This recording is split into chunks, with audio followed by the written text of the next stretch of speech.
Kenya was hosting the president of Senegal, His Excellency Diomaye Faye. And I thought the people on the side of government would interact with him on what matters most, because they could have learned lessons. Diomaye Faye and Osman Sonko came to power last year in Senegal.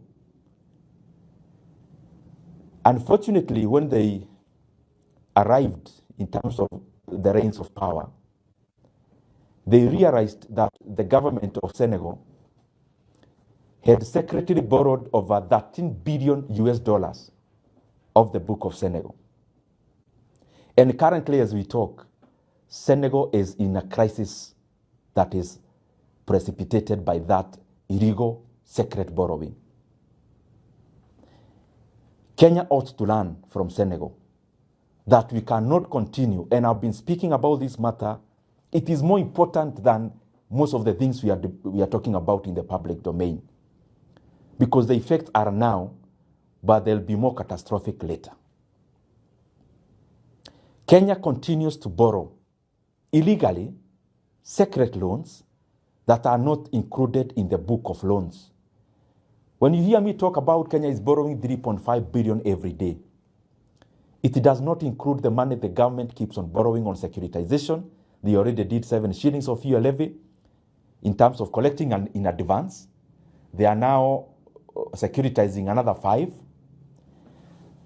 Kenya now is in the process of taking a loan using the housing levy. That the housing levy Kenyans ought to pay for the next 7 to 10 years, they want to borrow today.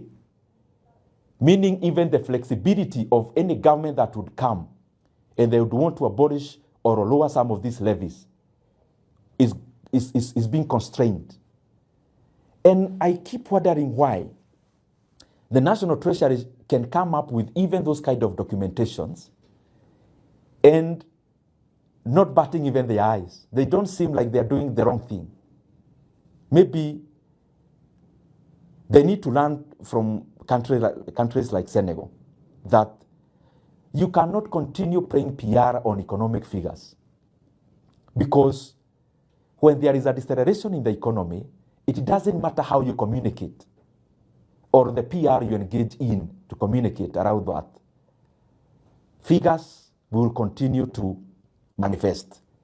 And unfortunately, that is why in Kenya, when you interact with Kenyans, they say there's no money, because some of the decisions we are making also compound to the situation we are in as a country, economically speaking.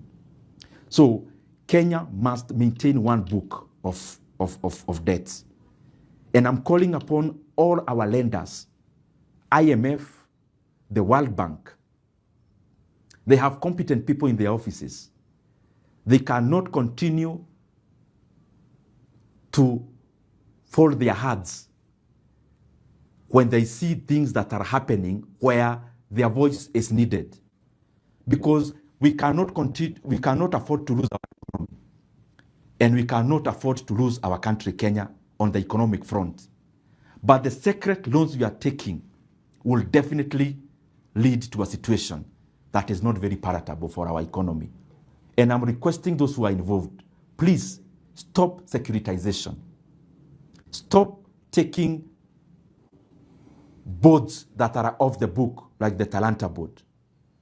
Stop securitizing and taking a board on the housing levy, on the tourism fund levy. In Kenya, when you hear anyone inamalizika na fund, I mean an institution of government, whatever name you give it, the last name is a fund. Just know that that is another way of taking a loan. When you hear about infrastructure fund, just know it is an illegal loan that is in the offing. When you hear about tourism fund, scrutinize. You will see there is a loan in the offing or already taken. When you hear about your levy, RMLF, again is a fund, is another illegal loan. So we have now shifted.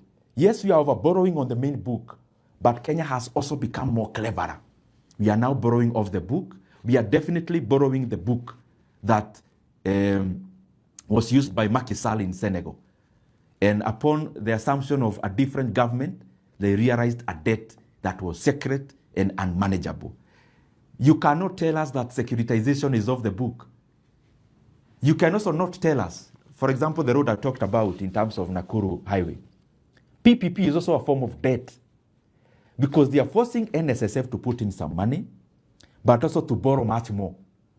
Now, the question that all the people on the debt side keep on asking, when a government agency owned 100% by government takes a loan, if it is unable to pay, who pays that loan? It is the government. And therefore, all these loans are also public debts, and they ought to be accounted as such. The last thing I want to talk about